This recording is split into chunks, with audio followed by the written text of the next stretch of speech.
Hey guys, my name is Taylor Hockey, or as you guys usually know me, Culpa. I don't have a script to go by. I'm not reading everything off a piece of paper or anything like that.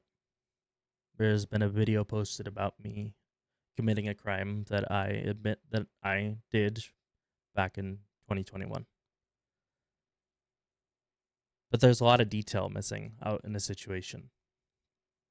She is making it seem as if I did these unspeakable and disgusting things to her when she was a minor. But she also left out the part where she blackmailed me into traveling across the country from California to Maine with a 46-hour time limit. I had been in contact with Lanie for about a year, originally from a mutual that we had known. And she sat there and dumped a lot of trauma on me about losing her IRL mother, and that she didn't have many friends, and that she was being abused at home. I have no idea if the abuse was real. To this day, I still don't know.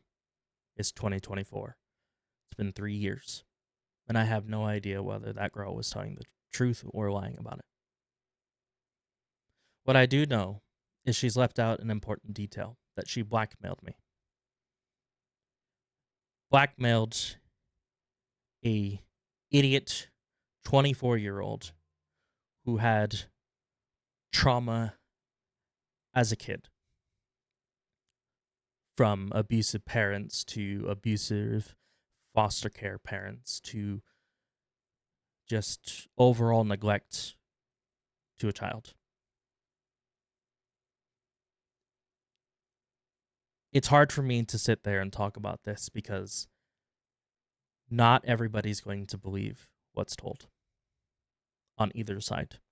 There's going to be stipulations, there's going to be confusion, there's going to be people picking sides, whether they believe me, whether they believe her. At the end of the day, I don't care who believes who. I'm getting my story straight. I'm getting the record out there on my side of what happened. Lanie, at the age of 24, I was sitting there doing my hardest to get the help that you needed, that you claimed that you needed from the abuse you claimed was happening in your household. You had me stay on calls with you to listen to your parents yelling at you and throwing bottles against the wall and screaming at everybody the minute they get home.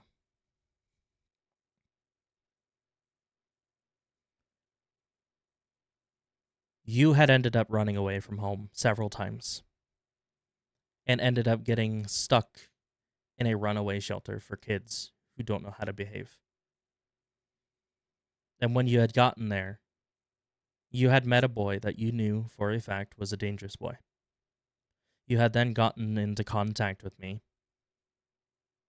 and told me that if I didn't drive the 48 hours it took me to get from California to Maine, 46 to 48 hours, that is the time limit that you gave me. I wasn't allowed to sleep for longer than maybe an hour or two, if even that. You blackmailed me.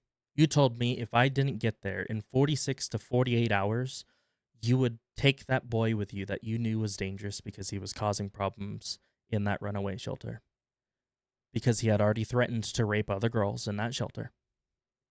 You were going to let him take you to the graveyard just across the street and rape you. Willingly. Because I wasn't willing to get out of my bed after working a long shift as a security guard to come pick you up the way you wanted me to. And you forced my hand after knowing I had called the cops several times, getting them to try and talk to you. And you did not clear your story with them. You did not cooperate with them. You constantly sat there and fought the authorities that you forced me to take into my actions of calling. My mother was there, right there next to me, as I called the cops and was told on speaker out in the backyard in Vacaville that I was the problem and that you were being abused because of me, because I was sitting there and trying to get you the help that you begged me for. My mother watched me collapse to my knees and cry because I had no way of helping you the way you wanted me to. But instead, you tried to blackmail me, and you succeeded because I was stupid and naive and scared shitless that a little girl across the country was getting abused and the cops were doing nothing.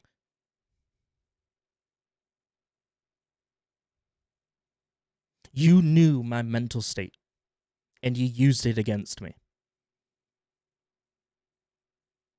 And now you're painting a picture that I did these disgusting and horrible things to you.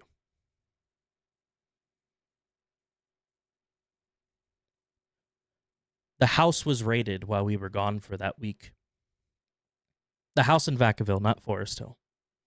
The house in Vacaville where my parents and my nephew were sleeping comfortably in bed was raided by a SWAT team. Guns drawn, pointed at my family. They raided the home. They went into my bedroom. They forensically searched all of my devices and found nothing and returned them to my parents, where it laid in a box in the corner of the closet while my parents fled from Vacaville because of your destruction.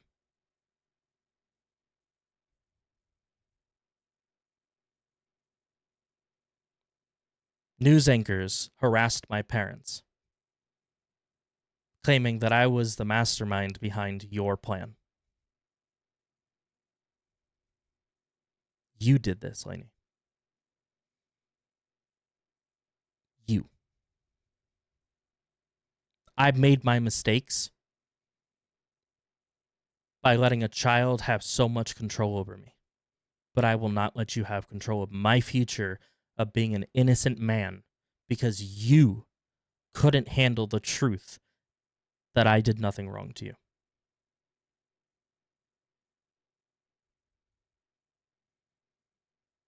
The FBI, Homeland Security, as well as every state between California and Maine, were on a manhunt for me across the entire country.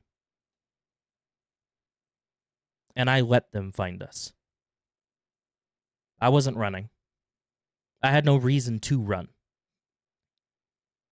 I let them find us because I was scared of you and how terrifying you were with how much you sat there and had control over me.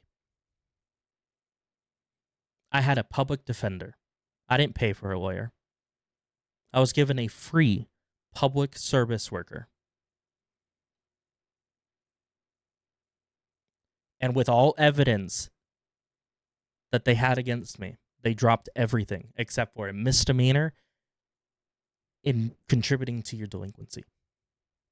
They dropped the child abuse charge.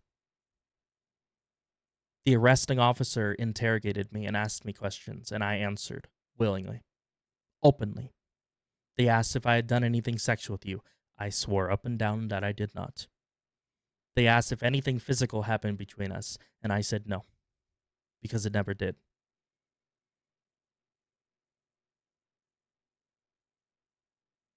The cop coughed it up to simply being two idiot children being in love and making stupid mistakes.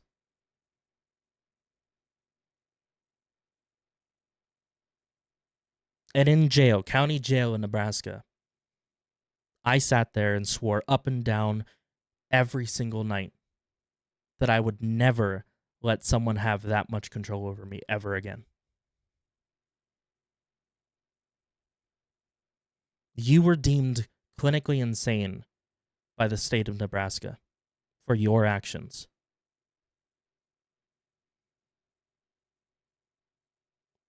They asked for a rape kit to be done on you. They asked for your consent, and you, Lanie, under the supervision of yourself, declined it, making it harder for them to prove whether I was innocent or guilty. You did that, not me.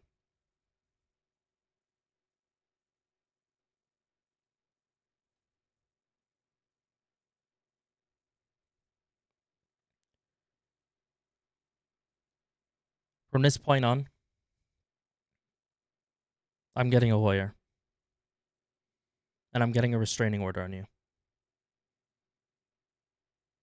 and I'm filing charges for harassment and defamation. The ball's in your court.